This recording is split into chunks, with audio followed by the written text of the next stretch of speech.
Hello, my friends. Nice to be here with you again. Luiz Lima here from Florida. This is Kardec Radio, and you are watching our weekly program, Spiritism, a closer look. Tonight's topic, tonight, we are going to take a closer look at letting go. That's a complicated thing.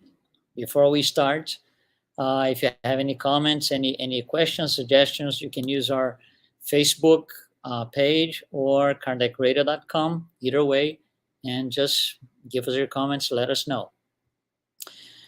This topic is actually part of the Spiritist codification in a big way. Chapters, there are two chapters on part 4 of the Spirits book that deal with that. Part 4 of the Spirits book is called Hopes and Consolations. There are two chapters with several questions, very extensive coverage on the subject, very interesting, by the way. And part 4 of the Spirits book later on is going to be extended, and it becomes the book Heaven and Hell. So there's a Heaven and Hell is a thick book, you can see here. So there's a lot of information on the codification itself. Of course, there's a lot of information on the extended Spiritist literature, but it's a subject that Allan Kardec put a lot of emphasis on because I think it's complicated for all of us.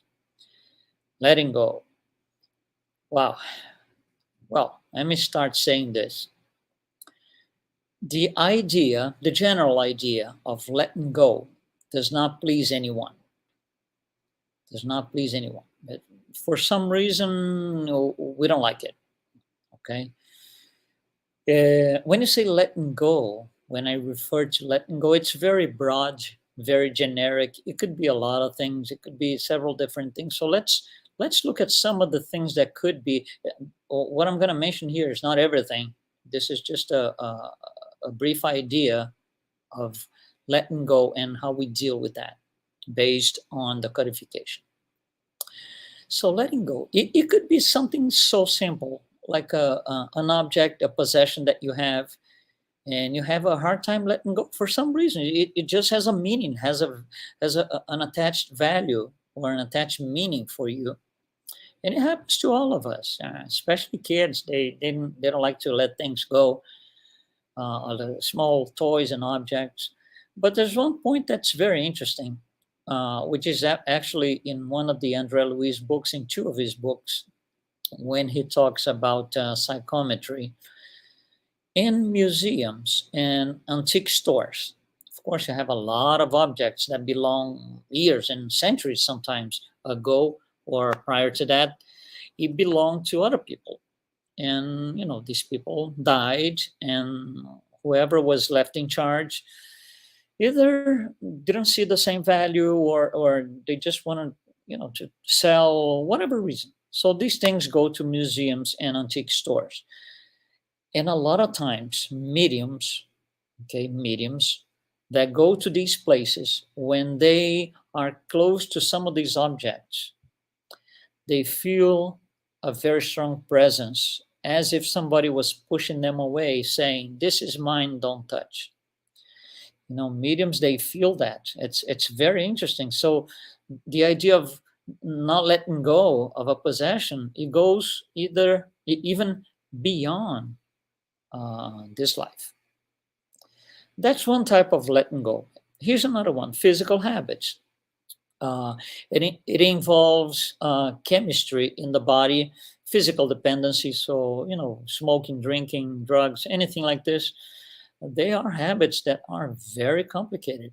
People, whoever gets into those things, they have a hard time getting out of it. It's very difficult. It's a physical habit. Another type of letting go is letting go of people, but not death. Not death, just letting go of people. For example, you have a very close friend or colleague or co-worker that you're really close to, and they move out. They go to another job, they go to another city, another country. So that's a letting go. You have to, they will go, or sometimes it's the other way around. You are going somewhere. And Of course we're going to feel, because we like those people. We would love to continue being with them, but because of life circumstances, we're not going to it's not going to be possible. So sometimes we do have a hard time letting go that kind of situation.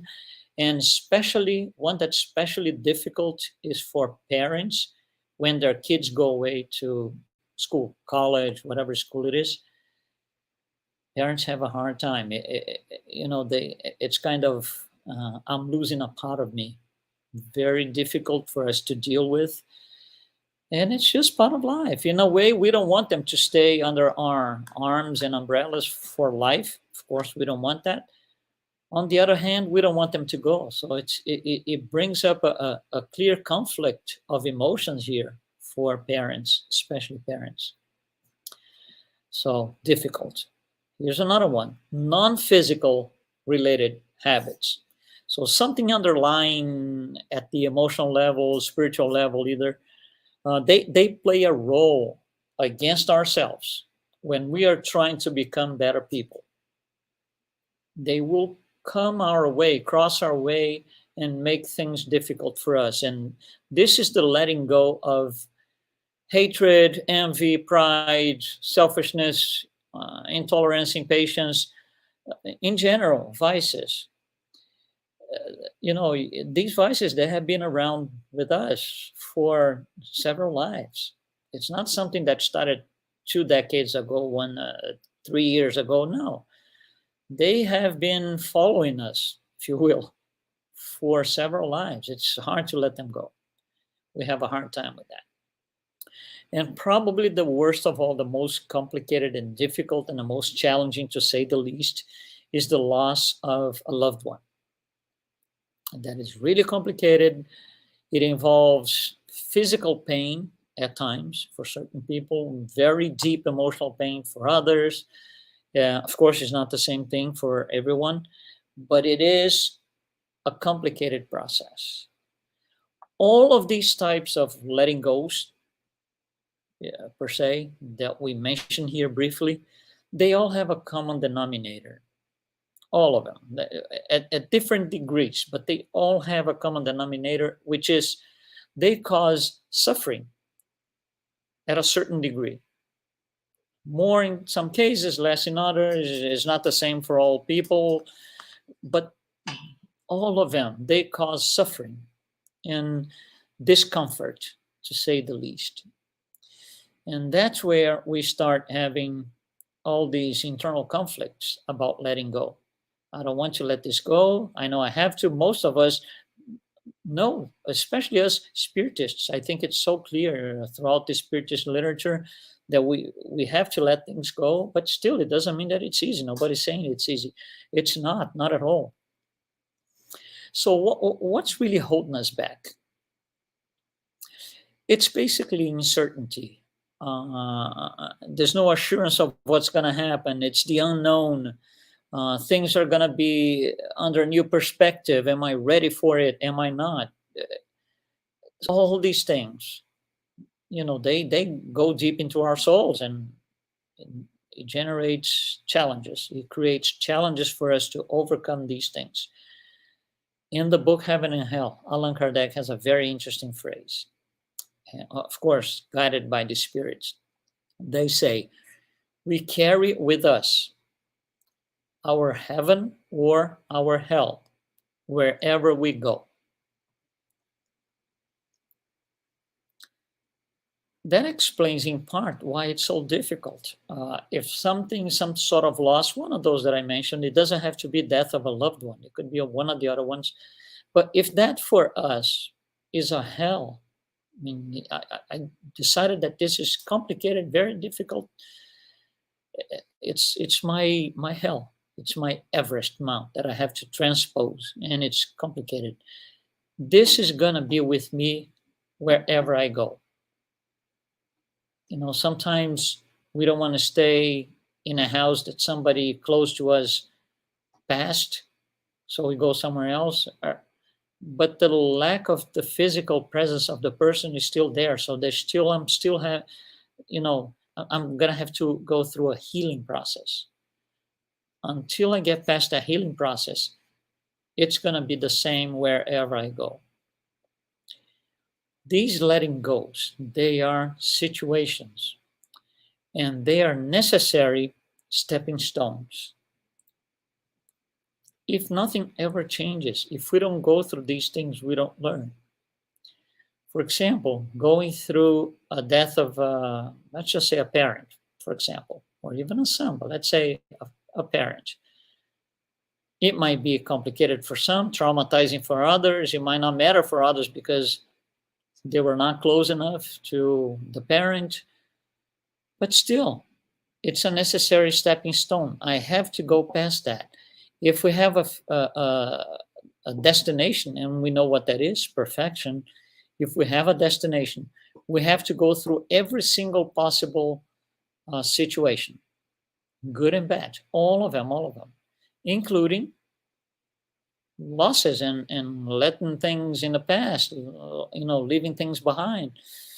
It's just part of our transformation towards perfection. We have to allow that.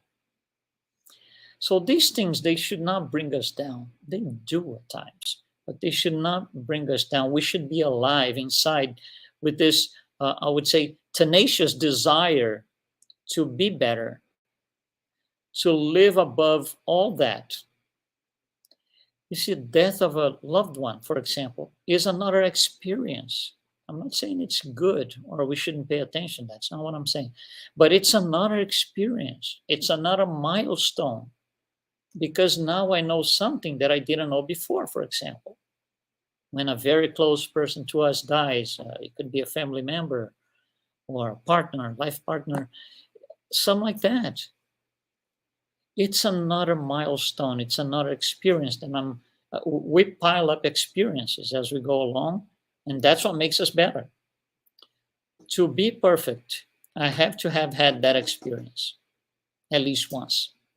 So it's just part of life. Life is always better than it seems, always.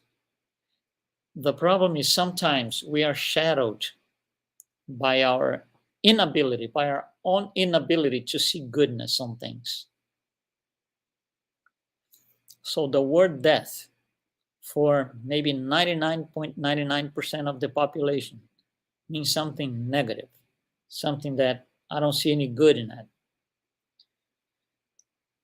It could be your perspective. Well, how about the person who was, say, suffering in a hospital bed for 6 months or 10 years? They might not have the same perspective that we do. They might, see it differently. So life it is always better than it seems.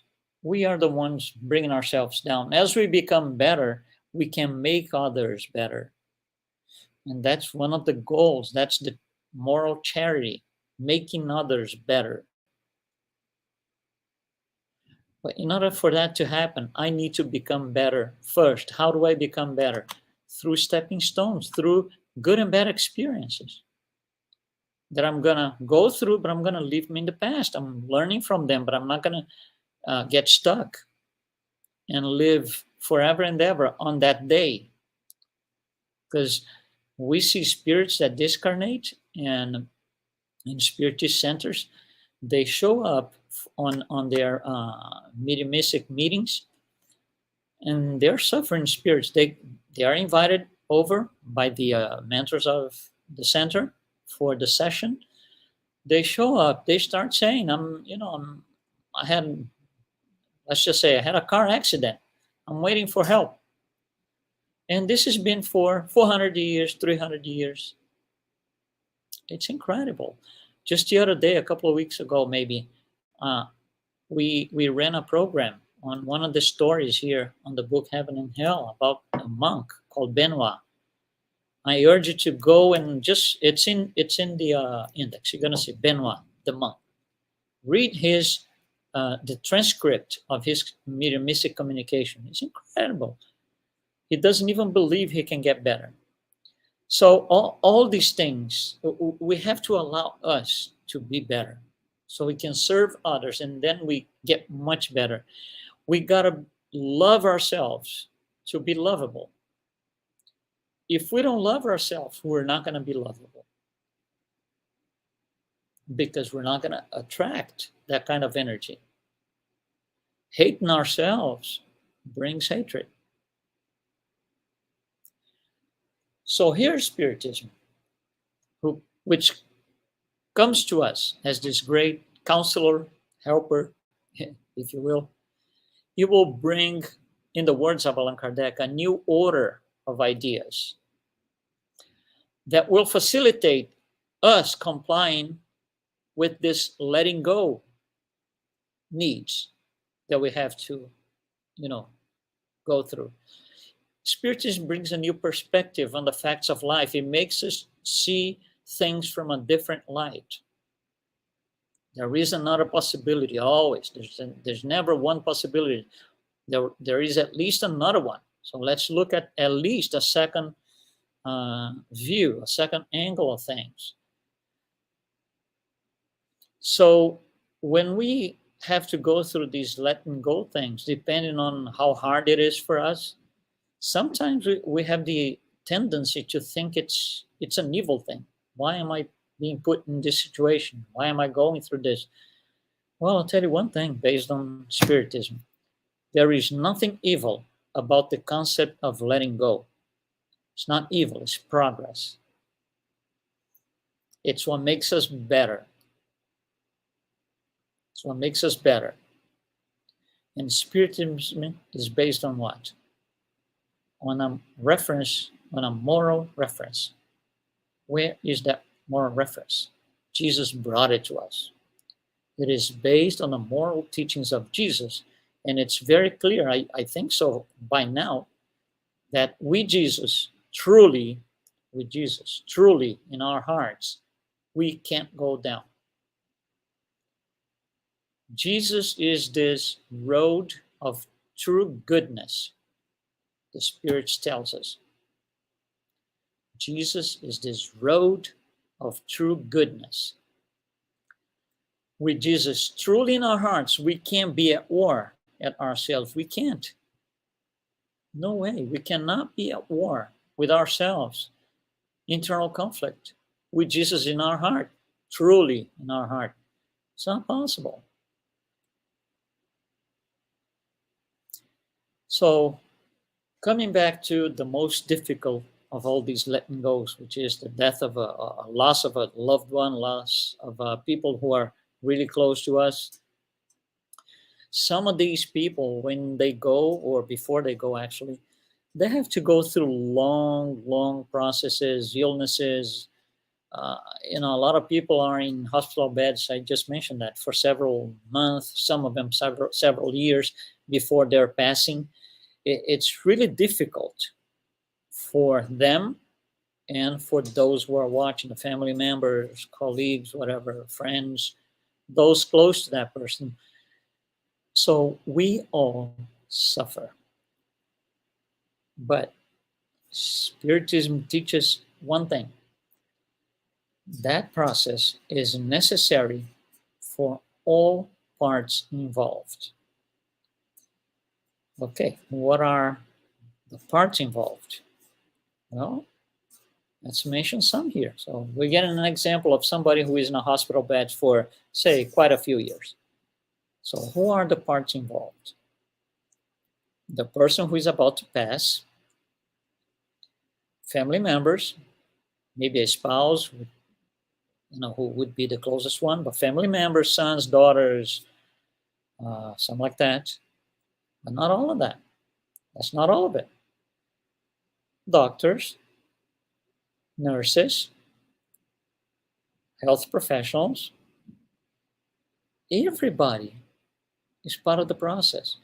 That person's passing with the family, suffering around and so, is for the doctor another experience that he piles up on his list. It isn't, I'm not saying it's good, please, don't get me wrong.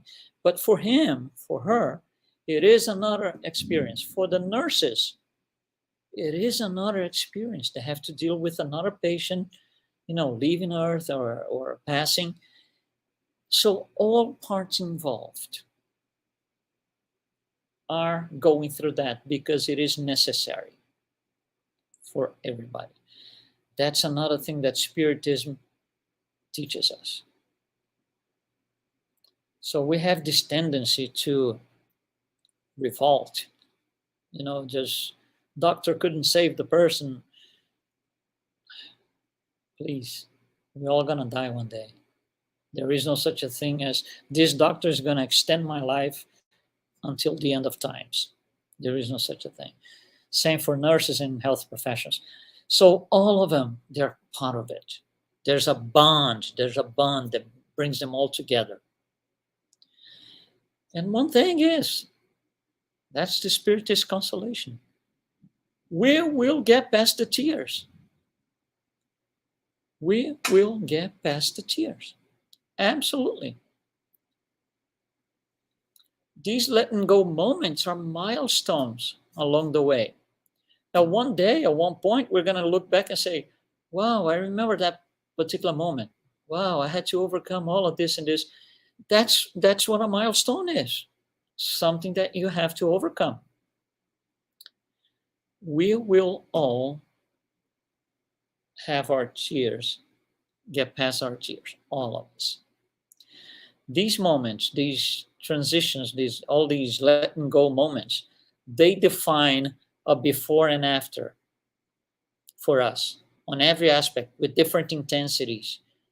Death of a loved one has a great intensity. Other things have maybe less intensity, but they are all before and after moments. Before and after means transformation, change.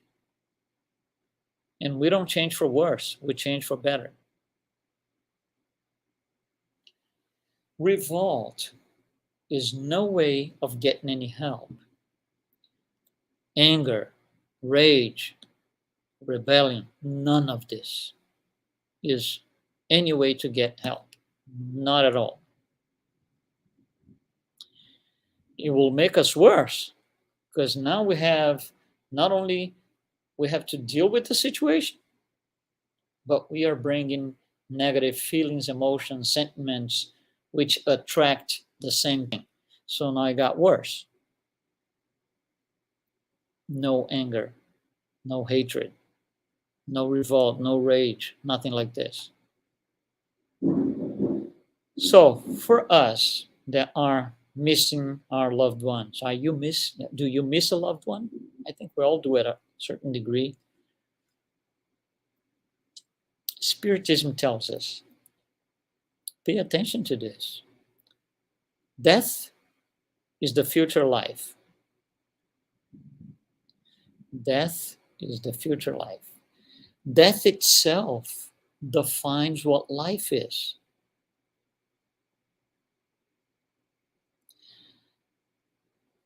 When somebody goes, when a loved one passes, of course we miss him, of course. We will cry our tears, yes, we will. Before we get past the tears, yeah, it's going to be difficult. But think about this, it's a little bit of a conflict. Why do we miss that person? Let's say a month after.